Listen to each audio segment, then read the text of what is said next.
오늘 다 같이 읽으실 성경 말씀은 잠언 30장입니다.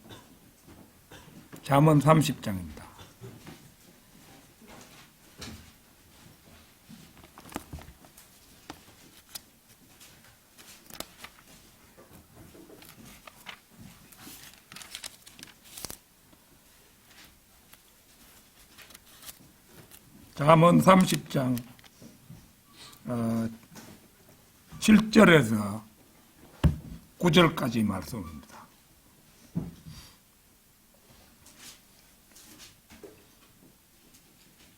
다 찾으신 줄 알고 받들어 읽겠습니다. 제가 당신께 두 가지를 요청하나이다. 제가 죽기 전에 제게서 그것들을 거절하지 마소서. 헛된 것과 거짓말들을 제게서 멀리 옮기소서. 제게 빈궁을 주지도 마시고 재물도 주지 마소서. 저를 위한 적절한 양식으로 저를 먹이소서. 이는 제가 배가 불러 당신을 부인하며 말하기를 주가 누구냐 할까 함이니이다. 아니면 제가 가난하여 도둑질하고 나의 하나님의 이름을 헛되이 취할까 함이니이다. 자, 먼저 주일에 예고했던 대로 노벨상에 대해서 설교를 한번 하도록 그렇게 하겠습니다. 이 시간에 그 말씀드릴 제목은 거짓을 바탕으로 쓴 두 노벨 문학상 수상 작품들, 이런 제목으로 정했습니다. 거짓을 바탕으로 쓴 두 노벨 문학상 수상 작품들. 원래 이제 소설은 픽션이죠. 픽션이 참 거짓말이라는 뜻이지만은, 진실을 바탕으로 해서 소설도, 지어져야 합니다. 그런데, 잘못된 사고방식에서 소설이 나오면 거짓이 바탕이 되어 나올 수가 있는 겁니다. 베드로전서 5장 13절을 찾겠습니다.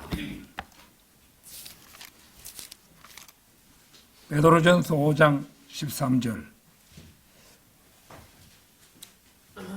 너희와 함께 택함받은 바빌론에 있는 교회가 너희에게 문안하노라. 그리고 나의 아들 마르쿠스도 그리 하느니라. 여기에 바빌론은 지리적으로 실제적인 바빌론을 말합니다. 바빌론은 현재 정확한 지명으로 말하면 이라크 땅이죠. 이라크 땅. 베드로는 그 당시 이방인의 땅인 바빌론으로 가서 그곳에서 전파하고 있었습니다.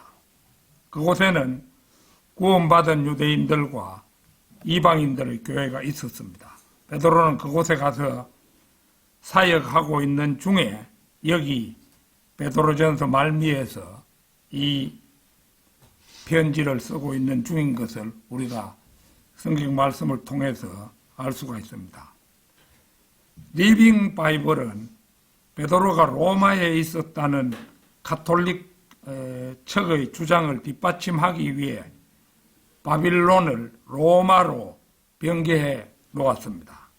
그러나 바빌론을 로마로 고쳐 놓았다고 해서 베드로가 로마에 있지도 않았고 그곳에 간 적도 없었던 사실이 달라지는 것은 아닙니다. 베드로는 그 당시 로마가 아니라 오히려 그 반대편, 지금의 이라크 땅 바빌론에 가 있었습니다.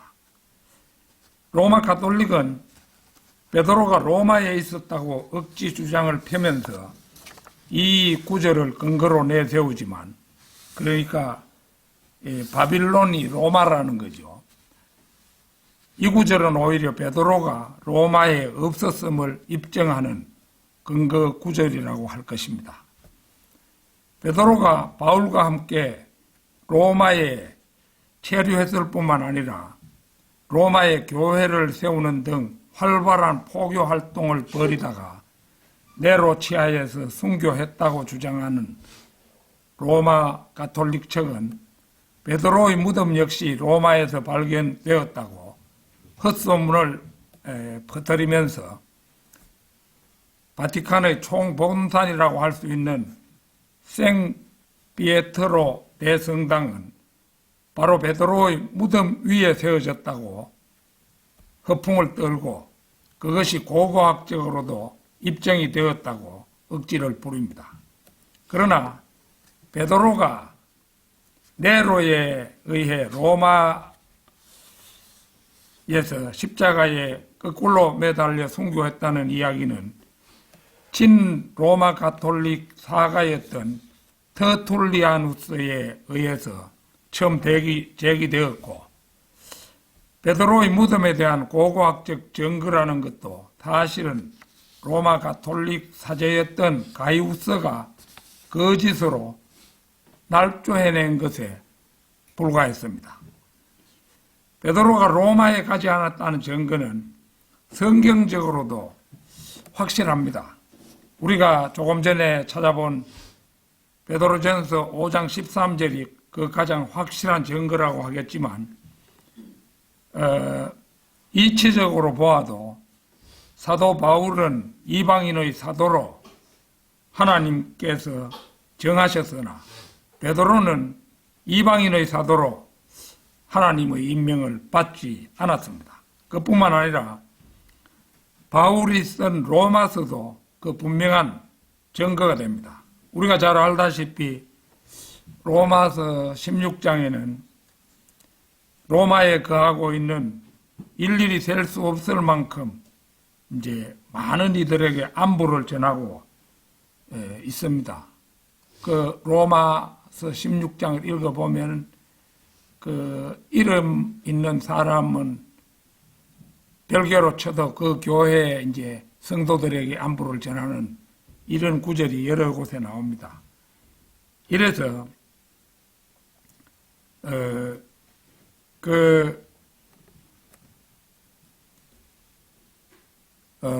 베드로는 로마에 있지 않았다. 이런 이제 이야기가 되는데요.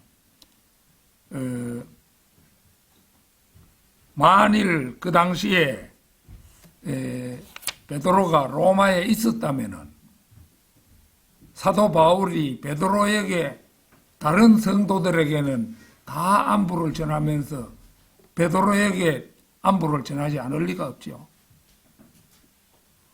그런데 베드로에 대한 안부는 전혀 눈에 보이지 않습니다. 그거는 베드로가 로마에 없었다는 증거입니다. 그래서 우리가 보건대 그 베드로는 예수님의 수제자로 일컬어지는 그런 사람이기 때문에 그 바울이 베드로를 도외시한다는 사실은 사실이 아닌 것입니다. 바울은 그토록 예의 없는 사람도 아니었죠. 아니면 혹시 이것은 베드로가 로마에 없었다는 사실을 만천하에 드러내는 사실이 되는 것입니다. 성경대로 믿는 바이블 빌리버들은 그 당시 베드로가 로마에 없었다는 사실에 확실한 방점을 찍습니다. 거짓을 바탕으로 쓴 두 노벨 문학상 수상 작품들. 첫째는 지금부터 약 120년 전 1905년에 쿠오바디스로 노벨 문학상을 받은 폴란드의 작가로 로마 가톨릭의 신실한 신자이기도 했던 헬리크 시엔기베치의 경우입니다. 이게 우리가 짧게 발음할 때는 생계비치라 이렇게 말하는데 이제 원래는 시엔키의 빛이 이렇게 됩니다. 오늘 본문 말씀 8, 9절 다시 한번 보겠습니다. 헛된 것과 거짓말들을 제게서 멀리 옮기소서. 제게 빈궁을 주지도 마시고 재물도 주지 마소서. 저를 위한 적절한 양식으로 저를 먹이소서. 이는 제가 배가 불러 당신을 부인하며 말하기를 주가 누구냐 할까 함이니이다. 아니면 제가 가난하에 도둑질하고 나의 하나님의 이름을 헛되이 취할까 함이니이다. 독실한 가톨릭 신자였다는 시엔키에비치도 이 말씀을 한 번쯤이라도 읽었을 가능성이 있습니다. 로마 가톨릭 성경에는 이 대목이 어떻게 번역이 되어 있는지 나는 알지 못합니다. 그러나 그는 95%가 가톨릭 신자인 폴란드에 가톨릭 신자가 현재 보아도 95%예요. 그 당시는 더 많았을는지도 모릅니다. 그래서 그 95%가 가톨릭 신자인 폴란드에서 베드로가 로마에서 순교했다는 가톨릭 측의 거짓 주장을 믿지 않을 도리가 없겠죠. 그러되면 바로 그 사실을 바탕으로 해서 소설 쿠오바디스를 썼으면 공공연히 알려진 사실입니다. 쿠오바디스는 라틴어로 어디로 가십니까? 이런 뜻입니다. 고전 영화와 소설 쿠오바디스로 인해 익숙해진 라틴어입니다. 이 말은 사도 베드로가 로마 황제 네로의 박해를 피해서 로마에서 탈출하다가 예수님을 만나자 주여 어디로 가십니까? 그때 이제 쿠오바디스라 이렇게 물었다는 거죠. 이에 예수께서 로마로 돌아간다고 하자 베드로도 로마로 돌아갔다는 데서 유래한 말이 쿠오바디스. 그 줄거리는 대략 이렇습니다. 폴란드 출신의 기독교인인 처녀, 여기 기독교인은 가톨릭 교도를 말하는 거죠. 처녀 리기아와 사도 베드로와 바울을 만난 뒤 기독교에 귀한 로마 장교 마르쿠스 비니키우스의 불운한 사랑이 전개된다. 다소 진부한 줄거리에 활력을 불어넣어주는 비니키우스의 백부이자 로마의 문인인 페트로니우스이다. 페트로니우스는 냉소적인 탄미주의자로 내부인의 관점에서 네로의 궁정 생활에 대한 재기 넘치는 견해를 피력한다. 복잡한 내면을 지닌 악당 네로는 그의 건축학적 야망을 실현하기 위하여 로마에 불을 지르고 그 죄를 기독교인들에게 뒤집어 씌워 대대적인 박해를 시작한다. 초기 기독교도들의 사랑과 영성이 로마의 권력과 물질주의와 대립하면서 시엔키에 비치의 독실한 가톨릭 신앙이 빛을 발한다. 또한 여기에는 폴란드 민족주의라는 숨은 의미도 담겨 있다. 시엔키에 비치가 이 작품을 집필한 당시 폴란드는 주변 강대국들의 압제 아래에 있었다. 대략 이런 줄거리를 가진 소설입니다. 폴란드의 또 다른 노벨 문학상 수상자 체슬라프 밀로즈라는 시인이 있는데요. 그는 반공운동가로 폴란드 연대 노조의 민주화 운동이 고조되었던 1980년대에 노벨 문학상을 수상한 바 있습니다. 1980년대니까 그보다 75년 전에 시엔키에 비치가 쿠오바디스로 노벨상을 받았었죠. 그는 자신보다 오래전에 노벨 문학상 그 소설 분야에서 상을 받은 폴란드 출신 시엔키에 비치의 쿠오바디스에 대해서 다음과 같이 평했습니다. 그는 쿠오바디스에서 보기 드문 서술적 재능을 보여주었으며 이런 장르의 소설은 이미 오래전에 유행이 지났는데도 불구하고 작가의 놀라운 재능 덕분에 아직도 인기를 유지하고 있다고 평한 바 있습니다. 현 시점에서 성경 말씀이 베드로가 로마에 가지 않았음을 여러 면에서 증명해 주는 것은 사실입니다. 그러나 온 나라 국민이 가톨릭 교도인 세상에서 교황과 신부의 권위가 절대적인 사회의 여건상 웬만한 전문적인 지식이 없는 사람들은 베드로가 로마에 왔다는 사제들의 거짓말을 그대로 믿지 않을 도리가 없었을 것이라는 점에서 사실을 파악하기란 거의 불가능했을 겁니다. 이 지금 개신교 사람들도 우리 바이블 빌리버를 제외하고는 베드로가 로마에 없었다는 것을 성경적으로 증명할 사람도 별로 많지 않겠죠. 그렇죠? 별로 없습니다. 그거. 그러나 객관적으로는 베드로가 로마에 갔다는 거짓을 진실로 믿고 체슬라프 밀로저가 지적했듯이 보기 드물게 타고난 서술적 재능으로 쿠어바디스를 썼고 95% 이상이 로마 가톨릭 신자인 자신의 조국에서 역시 독실한 가톨릭 신자로서 작품을 형상화하여 노벨 문학상의 반열에까지 올랐던 사람이 헬리크 시엔키에베치였음을 우리는 이제 알게 됩니다. 어쨌거나 그 베드로가 로마에 있었다는 거짓을 바탕으로 쓴 소설이잖아요. 그러나 가톨릭 세계에서는 지금도 그거 뭐 아무런 문제시하지 않겠죠. 그렇죠? 거짓을 바탕으로 쓴 두 노벨 문학상 수상 작품들. 둘째는 채식주의자라는 소설을 써서 2016년 영국에서 주는 문학상인 맨부크상을 받고 2023년 작별하지 않는다라는 소설로 프랑스 메디치 외국문학상을 수상했으며 2024년 소년이 온다라는 소설로 대망의 노벨 문학상까지 거머쥐게 된 대한민국의 여류 소설가인 한강입니다. 소설로 대망의 노벨 문학상까지 거머쥐게 된 대한민국의 소설가는 없잖아요. 지금까지.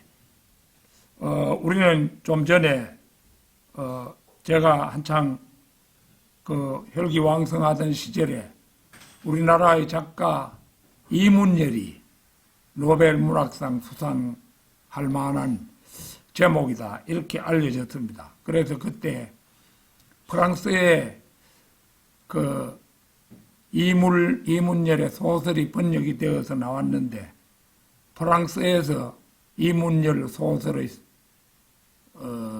소설이 굉장히 유행을 해가지고 조선일보에 프랑스의 이문열 선풍 뭐 이래가지고 뉴스가 나오기도 했습니다. 그랬는데 이문열은 뭐 더 이상 노벨 문학상을 받을 리가 없게 되었죠.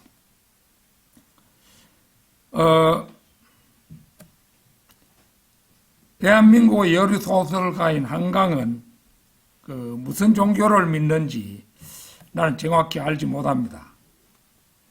시엔키에비치는 독실한 가톨릭 신자였으나 한강은 모르겠어요. 다시 한번 그 오늘 본문 말씀 8, 9절을 상기하고 다음 얘기로 넘어가겠습니다. 헛된 것과 거짓말들을 적에서 멀리 옮기소서. 제게 빈궁을 주지도 마시고 재물도 주지 마소서. 저를 위한 적절한 양식으로 저를 먹이소서. 이는 제가 배가 불러 당신을 부인하며 말하기를 주가 누구냐 할까 함이니이다. 아니면 제가 가난하여 도둑질하고 나의 하나님의 이름을 헛되이 취할까 함이니이다. 나는 이번 달에 이제 여러분이 그게 나오면은 모퉁이 돌이 나오면은 제 문학 시절을 회상한 그 일단의 글이 발표되었는데요. 거기에서 내가 뭐라고 말했느냐 하면은 나는 하나님 앞에 내 문학을 되돌아보면서 진실하지 않을 수가 없었다. 그래서 그 진리를 깨닫고 나서는 일체 그런 작품을 쓰지도 않았고, 또 내가 시선집을 낼 때도 옛날에 뭐 좀 하나님으로 볼 때는 좀 불손한 작품들, 이런 작품들은 아무리 좀 재주 있게 써졌더라도 다 제외했습니다. 다 제외하고 진실 위주로 이제 그렇게 했는데요. 한강의 작품 가운데 그 아기 부처라는 작품이 있어요. 이게 있는 것으로 보아서 그는 불교 쪽에 더 가까운 사람일 가능성이 크다, 이런 생각이 들고, 또 어쩌면 가톨릭 신자인지도 모른다.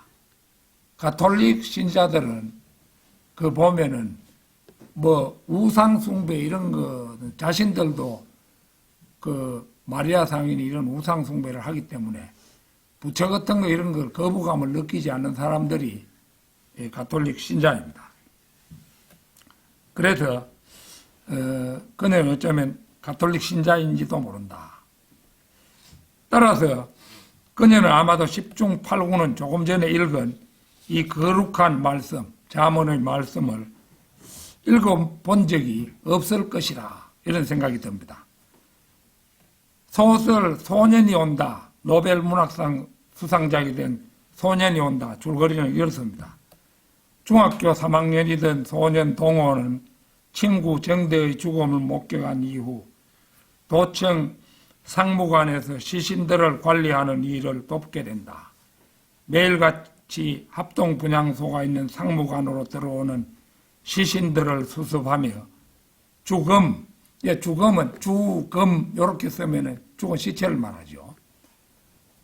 죽음 요라면은 이제 죽다라는 명사고요. 여기서 이제 시체를 뜻하는 죽음들의 말 없는 혼을 위로하기 위해서 초를 밝히던 그의 그는 시신들 사이에서 친구 정대의 처참한 죽음을 떠올리며 괴로워한다. 그리고 그날 돌아오라는 엄마와 돌아가라는 형, 누나들의 말을 듣지 않고 동호는 도청에 남는다. 동호와 함께 상무관에서 일하던 형과 누나들은 5.18 이후 경찰에 연행되어 끔찍한 고문을 받으며 살아있다는 것을 치욕스러운 고통으로 여기거나 일상을 회복할 수 없는 무력감에 빠진다. 저자는 5.18 당시 숨죽임에 고통받았던 인물들의 숨겨진 이야기들을 들려주며 그들의 아픔을 어루만진다. 뭐 이런 내용입니다. 크게 보아서는. 한강 소설을 직접 읽지 않고 지금 읽어준 줄거리만 보아서는 한강 소설의 실체는 명확하게 드러나지 않지요. 지난 2017년에 10월 7일에 한강이 47살 때인데요. 뉴욕타임스에 기고한 미국이 전쟁에 대해 말할 때 한국은 몸서리친다. 미국이 전쟁에 대해 말할 때 한국은 몸서리친다. 이런 제목의 글에서 비로소 그녀의 외눈박이식 역사관을 들여다볼 수가 있습니다. 한쪽으로 치우쳤다는 좌파의 사고방식을 엿볼 수 있다 이거지요. 한 토막만 소개해 보겠습니다. 요거 이제 그 뉴욕 타임스에 그 발표된 긴 글 중에서 극히 한 토막만 내놨습니다. 한반도에서 일어난 한국 전쟁은 인접한 강대국들에 의해 일어난 대리전이었다. 수백만 명의 사람들이 3년의 잔혹한 기간 동안 잔인하게 살해당했고 이전의 국가 영화는 완전히 파괴되었다. 단지 상대적으로 최근에 이러한 비극적인 과정에서 미국군이나 동맹군이 남한 주민을 잔혹하게 살해했던 몇 가지 사건들이 재조명될 뿐이었다. 요 대목이 곧 들어있어요. 자, 여기에서 한반도에서 일어나는 한국전쟁은 인접한 강대국들에 의한 대리전이었다. 이 대목은 심각한 좌편향적 시각을 여과 없이 보여준다고 하겠습니다. 한국전쟁 이 표기도 6.25 전쟁이라고 해야 되겠죠. 6.25 전쟁 이렇게 말해야 되고, 강대국들에 의해 일어난 대리전, 이 기술은 심각한 역사 왜곡입니다.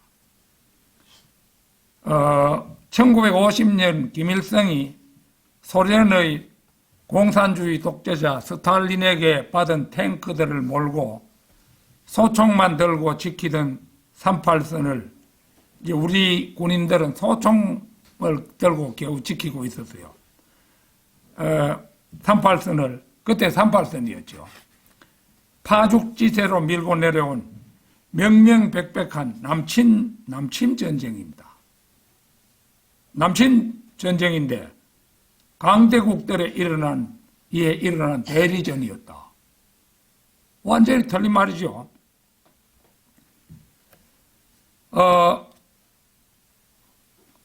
이것을 강대국들에 의해 일어난 대리전 운운하는 것은 바른 역사관이 결여된 심각한 외눈박이식 기술입니다.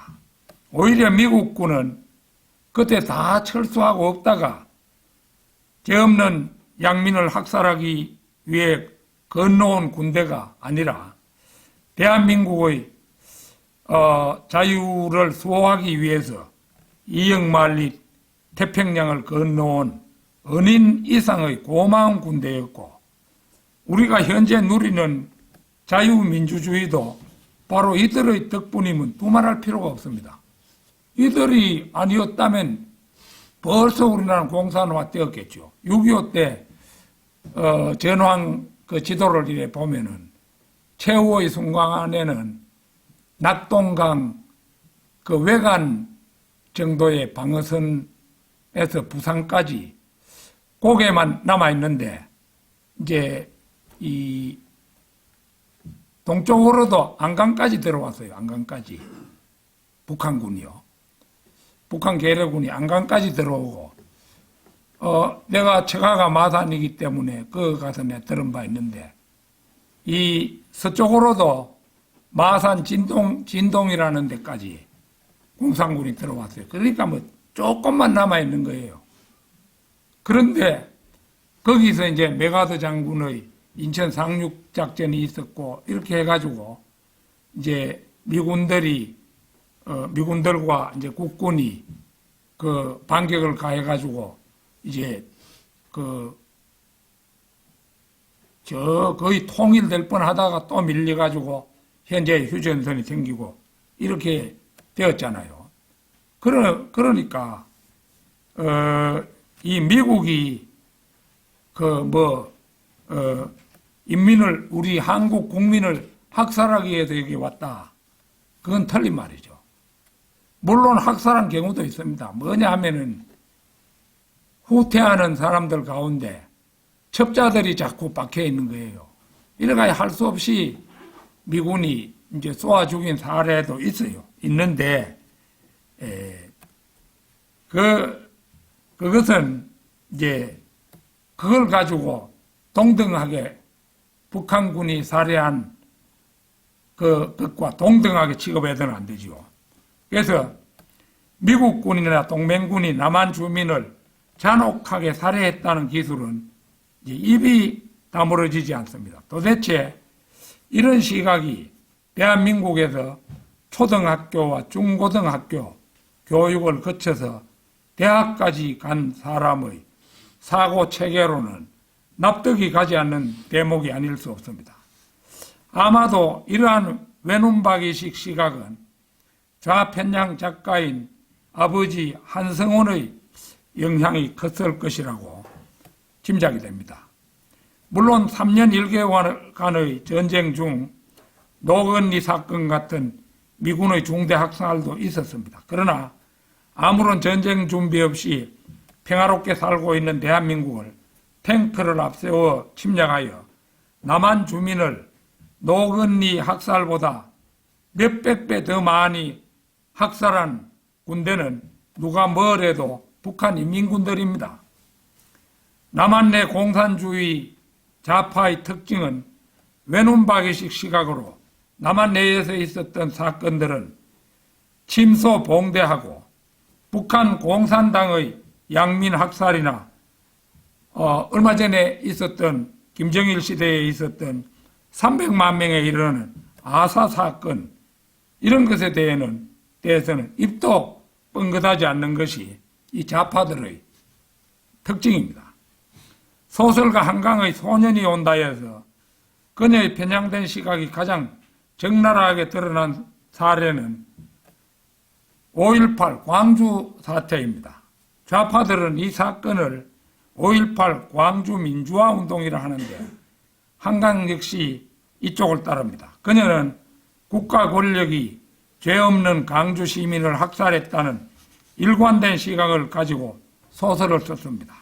그러나 5.18 광주 사태는 누가 봐도 납득할 만큼 아직 냉철한 역사적 평가가 이루어지지 않았습니다. 좌파들은 5.18 강주 사태를 일으킨 사람들은 영고대 대학생이거나 시민군이라고 말하지만 시민군이 강주 부근의 무기고를 털고 감히 광주 교도소를 습격했으며 아시아 자동차의 트럭과 장갑차까지 탈취해서 광주 시내에서 몰고 다닐 만큼 운전에 정통했다고 생각지는 않습니다. 대학생들이 그 강주 부근에 무기고를 털겠습니까? 말도 안 되는 얘기지요.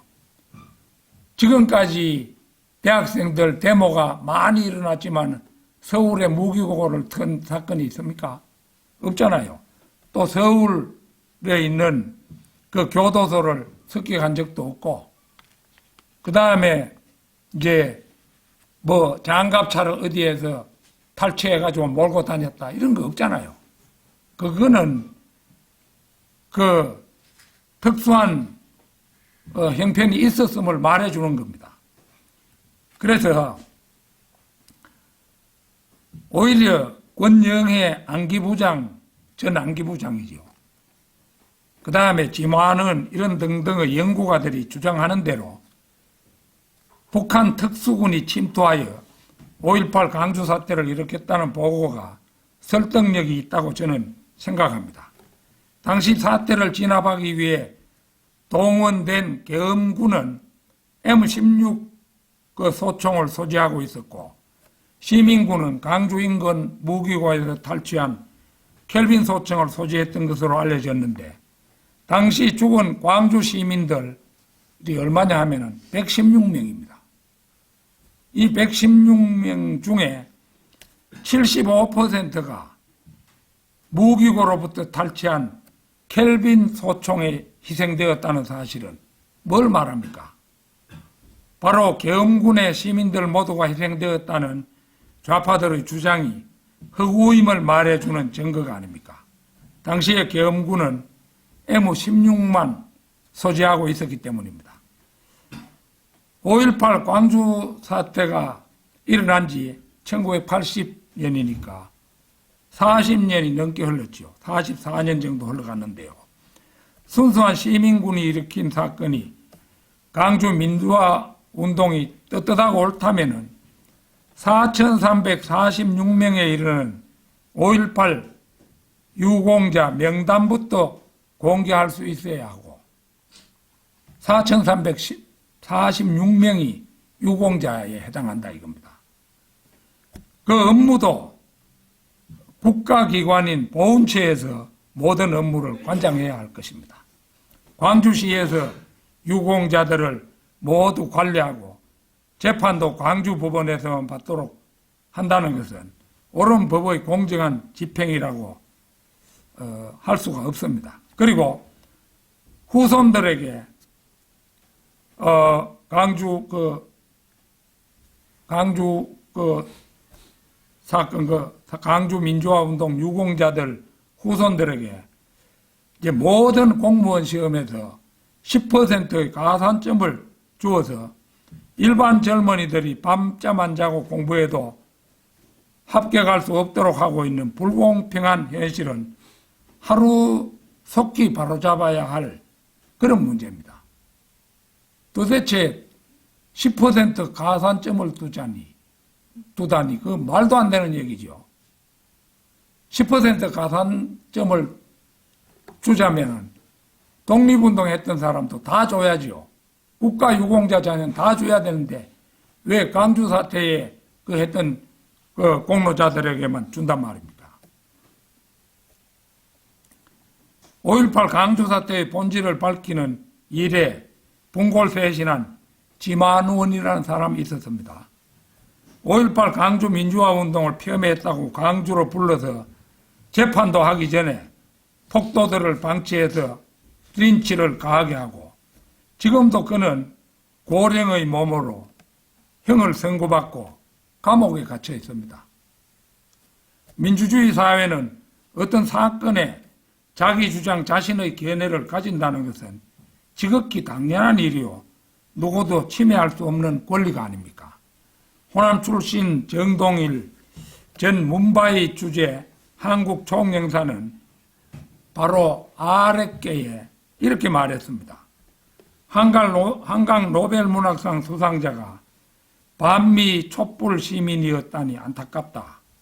그녀 같은 지식인이 역사를 바로 세우는 일에 시민을 선도한다면 얼마나 좋을까 이렇게 말했어요. 그러나 그러기에는 한강은 너무 좌편향되어 있으므로 그 일은 불가능할 것입니다. 거짓을 바탕으로 쓴 노벨문학상 수상작품들. 셋째는 노벨문학상을 주관하는 스웨덴 할리먼과 현재 노벨문학상의 위상과 가치, 한강소설과 그녀의 노벨문학상 수상에 대한 다양한 평가들입니다. 19세기 스웨덴 공업가 알프레드 노벨은 1833년에서 1896년까지 살았는데요. 다이너마이트 발명으로 전 세계 산업 발전에 기여하여 많은 재물을 모았고 노벨의 유언에 따라 인류에 공헌한 인물에게 수여해온 상이 바로 노벨상입니다. 스톡홀름의 노벨 재단이 노벨의 재산을 관리하여 매년 그 이익금으로 이제 이익금을 상금으로 해서 매년 12월 10일에 물리학상, 화학상, 생리의학상, 문학상, 평화상 등 5개 분야를 시상해 오다가 1969년부터는 경제학상을 추가해서 지금은 6개 분야를 시상해 오고 있습니다. 이 가운데 평화상만은 노르웨이 오슬로에서 시상하고 있는데 나머지는 이제 스웨덴에서 시상하고요. 이는 그 당시는 스웨덴과 노르웨이가 두 국가가 아닌 한 국가였으나 지금은 각각 따로 분리했기 때문에 이제 평화상만은 노르웨이에서 시상하는 그런 식으로 되어 있죠. 스웨덴은 널리 알려진 대로 현재 사회주의 국가입니다. 올바른 민주주의 국가 사람들의 사고방식하고는 차이가 큽니다. 뭐 공산주의하고 같은 점도 거의 많을 겁니다. 스웨덴 할리먼, 곧 스웨덴 왕립과학 할리먼은 프레드리크 왕에 의하여 1739년 6월 2일에 설립된 스웨덴 왕립학술원의 하나입니다. 학술원은 과학, 특히 자연과학과 수학을 진흥하고 그 사회적 영향력을 향상시키며 다양한 분야들 사이의 아이디어 교환을 촉진하기 위한 노력을 기울이는 목적으로 설립된 독립기관입니다. 스웨덴 할리먼에서 선정하고 국왕이 시상하는 노벨상은 지구상에서 시상하는 그 어떤 상보다도 위상이 높은 절대적인 상이었습니다. 그러나 시대가 흐름에 따라 이 상도 그 가치와 위상이 점차 떨어져 왔습니다. 거기다 노벨 문학상의 경우 애초부터 당대의 초인륜만이 받는 상이 아니었습니다. 1901년부터 시작되었으므로 지금까지 124명이 이 상의 혜택을 입어왔지만 초인륜은 10여 명뿐이고 이류들이 더 많이 상을 받아왔다고 흔히 평가를 합니다. 나는 노벨상을 전체 평가할 만한 실력도 없습니다. 다 읽어보질 못했으니까요. 특이한 사실은 톨스토이, 여러분도 다 알죠? 톨스토이가 누군지. 러시아 대문호잖아요. 그런 톨스토이 같은 대문호도 이웃나라의 작가였지만 이 상과는 끝내 인연이 닿지 않았었습니다. 그런데 놀라운 사건이 있습니다. 2016년 10월 13일에 노벨 문학상 수상자의 이름이 발표되었을 때 전 세계인의 공통된 반응은 놀라운 그것이었습니다. 수상자 미국의 밥 딜런이 문학가가 아닌 가수였기 때문입니다. 밥 딜런은 기타를 메고 직접 쓴 시를 가사로 노래를 부르는 사람이었습니다. 그가 소설 한 권과 자서전을 쓰긴 했지만 그 책들 덕분에 상을 받은 게 아니었습니다. 스웨덴 할리먼은 그의 노벨 문학상 선정 이유를 이렇게 밝혔습니다. 그의 노래는 귀를 위한 시입니다. 이 귀를 위한 시라는 거죠. 왜? 가수이기 때문에 노래를 부르니까 귀로 들어야 되잖아요. 소설도 수필도 희곡도 아닌 노래 가사가 노벨 문학상을 받았으니 전 세계 사람들이 깜짝 놀랄 수밖에 없었습니다. 게다가 가수가 문학상을 받은 건 노벨 역사상 처음 있는 일이었습니다. 그런데 더 놀라운 사실은 그 뒤에 벌어졌습니다. 시상식 날짜가 점점 다가오는데 밥 딜런에게 연락이 닿지 않는 것입니다. 한참 뒤 겨우 연락이 되었을 때 밥 딜런은 이런 반응을 보였다고 합니다. 문학상 수상은 영광으로 생각한다. 그런데 약속이 있어서 시상식에는 갈 수가 없다. 어쩌면 그는 노벨 문학상 상금이 굳이 필요 없었는지도 모릅니다. 가수를 하다 보니까 수입이 많을 수도 있겠지요.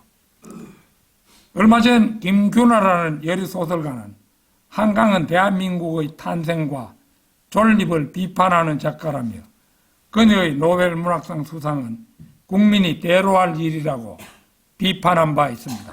그뿐만 아니라 국가 권력이 강주 시민을 학살하고 역시 국가 권력이 무관 제주 양민을 학살했다고 소설마다 담아낸 한강은 대한민국의 탄생과 존립을 부정하는 작가라고도 했습니다.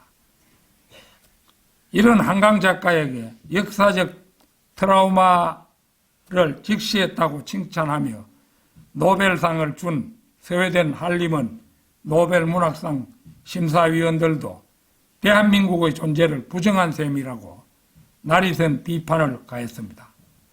이 비판은 많은 사람들이 전적으로 공감하는 비판입니다. 김규나 작가는 또 같은 아시아 사람에게 상을 줄 것이라면 중국의 옌랭크가 더 적격자라고도 했는데 아닌 게 아니라 이제 한강은 원래 54세인데요.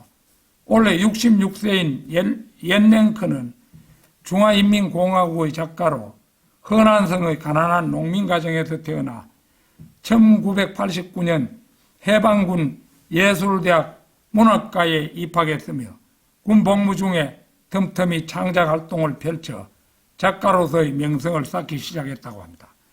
그는 중국 사회에 비판 정신이 강한 작품을 많이 써왔고 이에 중국 정부는 그가 쓴 총 8건의 책에 대해서 판매 금지 처분을 내렸다고 합니다. 그럼에도 불구하고 세계 20여 개국에서 그의 작품이 번역되어 읽히고 있습니다. 그는 제1회, 제2회 루신 문학상, 루신이라는 작가는 IQ 정전이라는 유명한 소설을 쓴 중국 사람입니다. 그 문학상 수상에 이어서 20여 개 문학상을 수상한 그런 오랫동안 노벨 문학상 후보로 거론된 그런 사람입니다. 그의 대표작으로는 딩시마을의 꿈, 풍화송 등이 있다고 합니다. 떠도는 풍문으로는 중국의 시진핑 주석이 스웨덴 할리먼에 옐렌크에게 상을 줘서는 안 된다고 압력을 가했다고 하는데, 하기는 옐렌크가 노벨 문학상을 받으면 아무리 중국을 통치하는 주석이라 해도 세계의 이목 때문에 옐렌크를 함부로 박해하거나 윽박질할 수 없을 것입니다. 반체제 작가인 그가 노벨 문학상을 수상하면 시진핑으로서도 여러 면에서 골치가 아플 것입니다. 그러나 그 주인이는 확인할 길이 없습니다. 우리나라에서 한강 작가의 노벨 문학상은 2000년 김대중 대통령의 노벨 평화상에 이어 두 번째의 노벨상 수상이면 대한민국의 국민이면 다 아는 사실입니다. 희한하게도 김대중, 한강 두 사람 다 자편양 사고를 가진 사람들이라는 점은 공교롭습니다.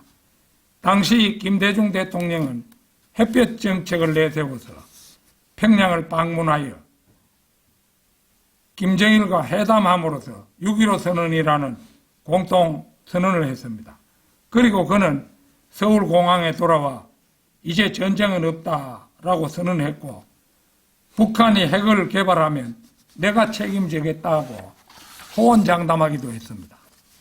온 국민이 당시로는 김대중 대통령의 말에 환호했으면 물론입니다. 그 덕분에 김대중은 바로 그 6.15 평화쇼를 통해서 그해 12월 노벨 평화상을 받았고, 김정일은 김대중이 현대그룹과 국정원을 통해서 넘겨준 5억 달러를 사용해가지고 2006년에 핵개발을 강행함으로 해서 오늘날 북한이 핵무기를 보유하게 됐다고 알려졌습니다. 결과적으로 김대중 대통령의 노벨 평화상에 대한 허영심이 오늘날 대한민국이 북한 핵무기를 머리에 이고 사는 비극을 초래하고야 만 것입니다. 아울러 북한이 핵을 개발하면 내가 책임지겠다라는 김대중 대통령의 호언장담도 그가 이미 죽고 없으므로 그 책임은 물을 곳이 영영 없게 되고 말았습니다. 현재는 김대중 대통령의 둘째 아들 김홍업과 셋째 아들 홍걸이 동교동 사저와 노벨상 상금 8억을 두고 한 11억 정도 됐던 모양인데, 요즘은 13억 4천만 원이죠. 3억을 연세대학에 주고 8억이 아직도 남아 있었는데, 이 재산 분쟁, 두 형제 간의 재산 분쟁 중이라는 실망스러운 소식이 들려올 뿐입니다. 결론적으로 노벨상이라는 것도 세상이 주는 상일 뿐 하나님과는 아무런 상관이 없습니다. 우리 바이블 빌리버들은 우리나라 특정한 사람이 그 상을 받았다고 해서 그를 찬양하거나 추종함으로써 일희일비해서는 안 될 것입니다. 요한일서 2장 15절은 세상을 사랑하지 말고 세상 속에 있는 것들도 사랑하지 말라. 누구든 세상을 사랑한다면 아버지의 사랑이 그 안에 있지 아니라고 단언하고 있기 때문입니다. 오늘의 본문 말씀을 다시 한번 보고 제 설교를 마치도록 하겠습니다. 자, 잠언 30장 7절에서 9절입니다. 제가 당신께 두 가지를 요청하나이다. 제가 죽기 전에 제게서 그것들을 거절하지 마소서. 헛된 것과 거짓말들을 제게서 멀리 옮기소서. 제게 빈궁을 주지도 마시고 재물들도 주지 마소서. 저를 위한 적절한 양식으로 저를 먹이소서. 이는 제가 배가 불러 당신을 부인하며 말하기를 주가 누구냐 할까 함이니이다. 아니면 제가 가난하여 도둑질하고 나의 하나님의 이름을 헛되이 취할까 함이니이다. 이것은 하나의 기도문입니다. 잠언 30장 1절에 보면요.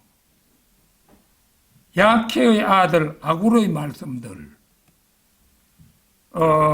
곧 예언이라 이랬는데요. 잠언은 솔로몬의 잠언이므로 야케는 다윗이고 아굴은 솔로몬이 될 것입니다. 그렇다면 오늘의 본문 말씀은 솔로몬의 기도문으로 보아서 무방할 것입니다. 기도문에는 두 가지의 간구가 나타나 있습니다. 그 첫째는 나에게서 헛된 것과 거짓을 제거하라는 것이고, 둘째는 나에게서 부와 가난을 제거하라는 것입니다. 너무 부하면 교만하게 되어서 하나님을 부정하게 될 가능성이 있고, 너무 가난하면 도둑질 같은 것을 하게 될 가능성이 있다는 거죠. 적당하게 살 정도만 되면 된다는 겁니다. 이 두 가지 사항은 오늘날에도 바이블 빌리버가 숙지해야 할 필수 요건입니다. 세상은 갈수록 불의와 부조리로 넘쳐나고 있습니다. 항상 진실함 속에서 깨끗하고 욕심이 없는 평화를 누리는 성도 여러분이 되시기를 진심으로 축원합니다. 다 같이 기도드리겠습니다.